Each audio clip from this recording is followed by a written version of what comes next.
You know, every house has that junk drawer with 50 million different kinds of chargers, and you have to have a specific one for your Kindle and a specific one for your phone.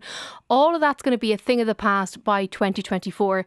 This is something that has been in the pipeline for a long time. This is one of the Groundhog Day topics. Yeah, I feel that we were already promised this was going to happen, and then it didn't really happen. And there's been a few hiccups along the way, and Apple came out with a few different reasons as to why, because, like, let's call a spade a spade. They're the real culprits here.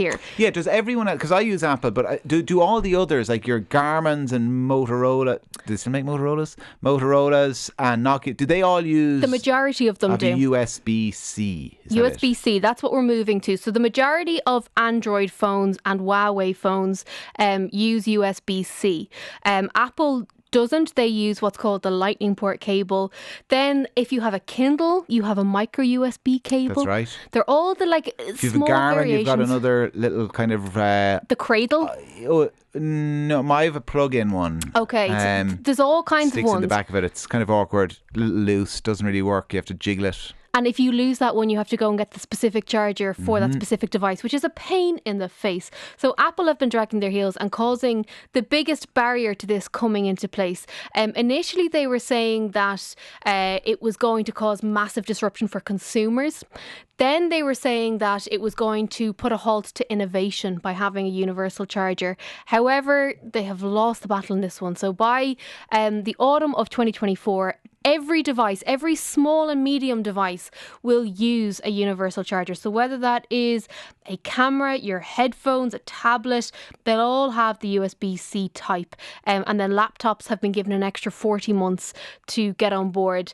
So by 2026, in an ideal world, we will all be using USB-C. Okay, so USB-C then will charge everything, is the point, within Europe. I mean, will Apple still keep flogging the lightning charger for their products, you'd imagine, overseas? I don't know if it'll make sense for them to do that, is the honest answer. I think, like, they've already gone down the USB-C route. Anyone who has an iPad, for example, will know that they've been able to charge their devices with USB-C for the last wee while. The last few iterations of the iPad has had USB-C. I think, you know, it'll be interesting to see. I don't anticipate Apple will get on board with this until they absolutely have to. But I do think they'll get rid of the lightning port because it's too awkward and it's too inconvenient to have devices for specific regions.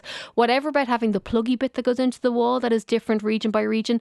The device itself, you want that compatibility no matter where you are in the world for your device to be able to function.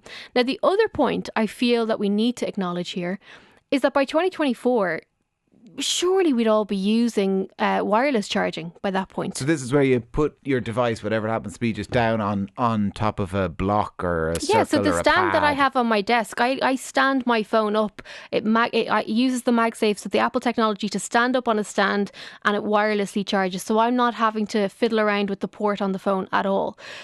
From, you know, a water protection point of view, from a whole host of point of views, it makes sense to get rid of the port. But that would then put the onus on every consumer to go out and get a wireless charger, which is obviously not an ideal thing. But I think bit by bit, by 2024, that could be the reality where we're all doing this, and this could be a big hoopla over nothing.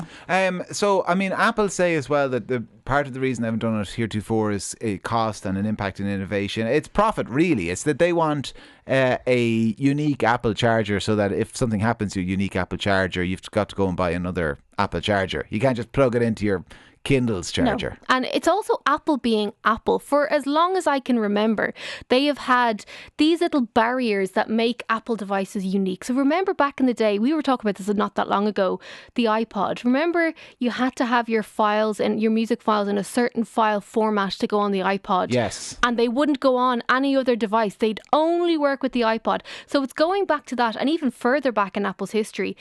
They're the awkward middle child. They just love having something that's a bit unique, that, you know, is distinctively Apple. They're saying that there are benefits to having the lightning port.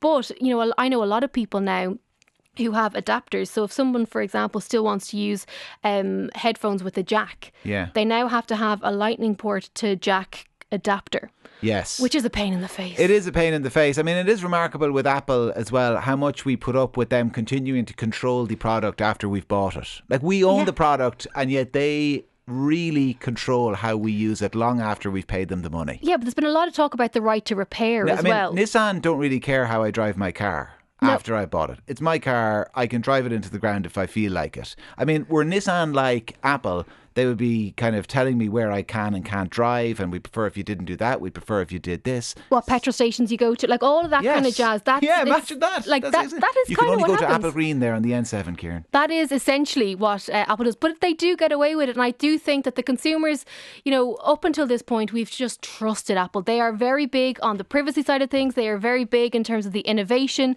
but I think when it comes to costing us more money and having junk and clutter around our house and impacting the environment, a line has been drawn, and by 2024 that universal charger will be in place.